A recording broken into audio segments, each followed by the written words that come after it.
will search the woods. Those are your group. You will take to the mountains. Those are your people. I will lead the third group by the lake. Remember, get him alive if you can, but get him. Search every ravine, every crevice, but the fiend must be found. Are you ready? Light your torches and go.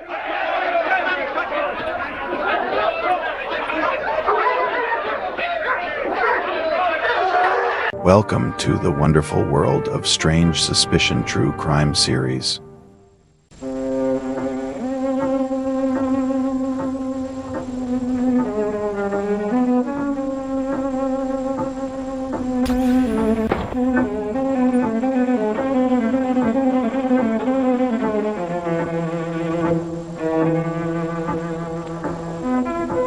New court documents show Bryan Kohberger's defense team is doubling down on efforts to move his trial out of Latah County.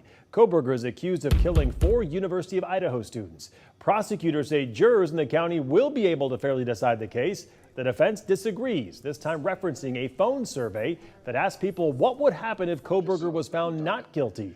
Documents show one response said, quote, they'd burn the courthouse down. Another said, quote, they'd probably find and kill him, unquote.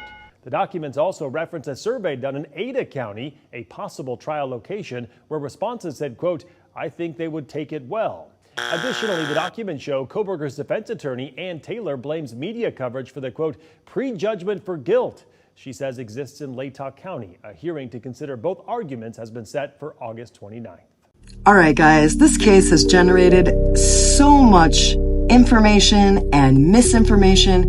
It's got to be crucial for us to start exercising critical thinking and recognize that we don't truly know what happened, and we're not going to know what happened until the trial begins.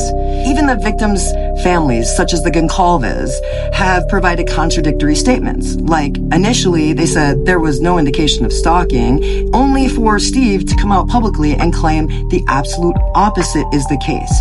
We got to remain open, you guys, to the possibility maybe all of the information that we've received may not be accurate, to protect the integrity of the case.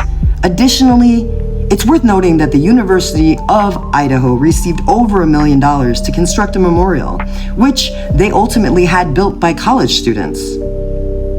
This memorial, unfortunately, did not honor every student who lost their lives at that school. For example, Hudson Lindow. Why was his name not read? He was tied to a campus-related death, which was possibly caused by a fraternity. And he has every right to be remembered. I hope Hudson Lindow's family finds peace and that Hudson Lindow may rest in peace. And the University of Idaho, I believe you should be ashamed for not naming every name and doing so to avoid embarrassment and scrutiny of your fraternities. With what we have behind me here, but what we have in front of us here. My name is Blaine Eccles. I'm the Dean of Students and Vice Provost of Student Affairs, and it's my absolute pleasure to welcome you all here today. Thank you so much for being here today as we dedicate this healing, regenerative space. Your presence reinforces what this location is all about. Those individuals are Kaylee Gonzalez, November 2022. Ethan Chapin, November 2022. Maddie Mogan, November 2022. Xana Kernoodle, November of 2022. Rojit Road, January of 2023. Caden Young, March of 2023. Jason Gray, July of 2023. Ray Freiberger, July of 2023. We will now have a 1-minute moment of silence to honor and remember our lost vandals.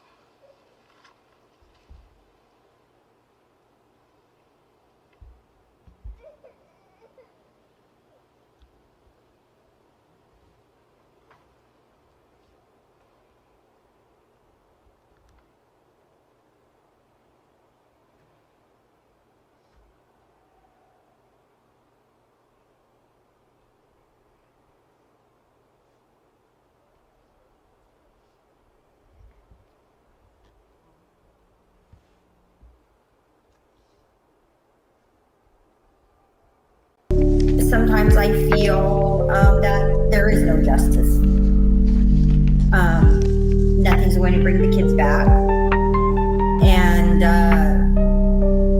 therefore, the only thing that would be justice for me is for this person to be living in agony in the depths of hell. The good Lord himself must have heard those prayers, because I submit to you that goody does not belong here.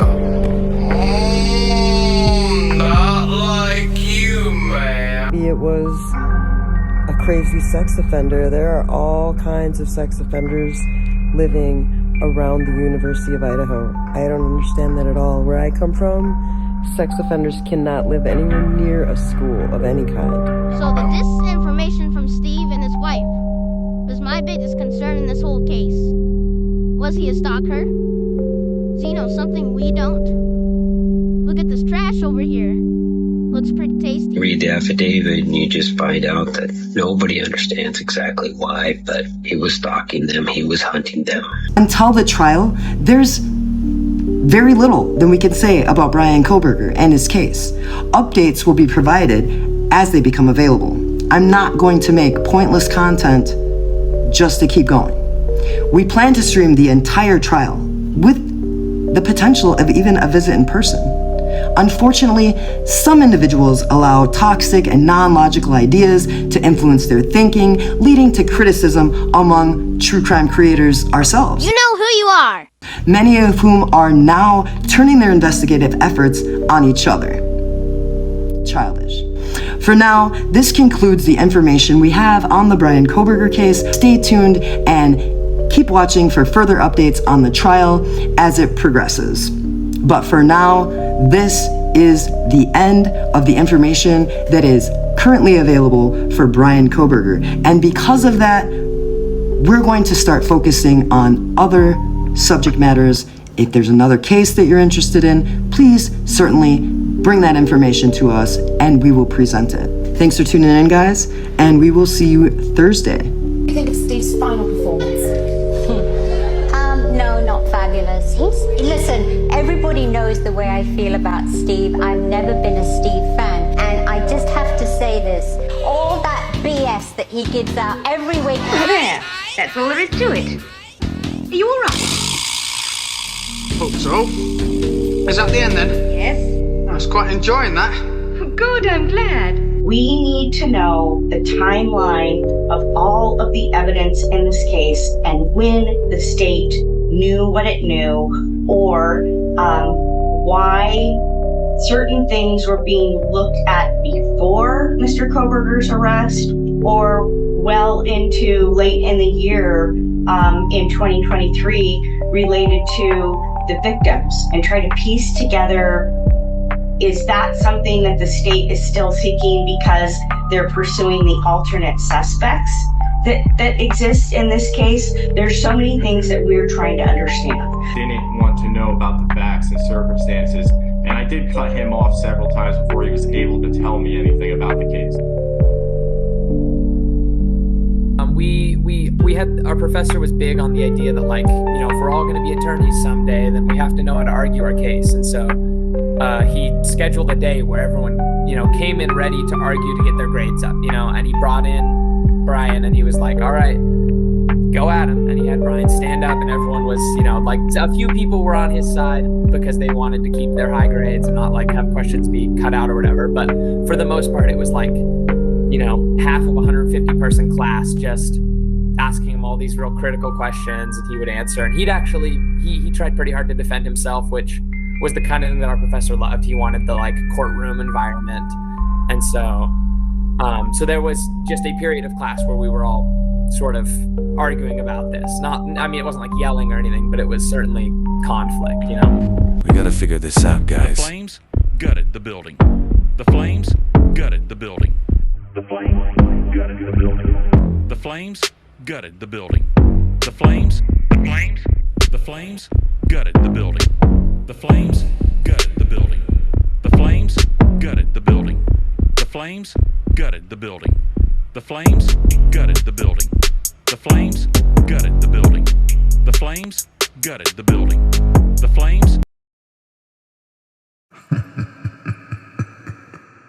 gutted the building.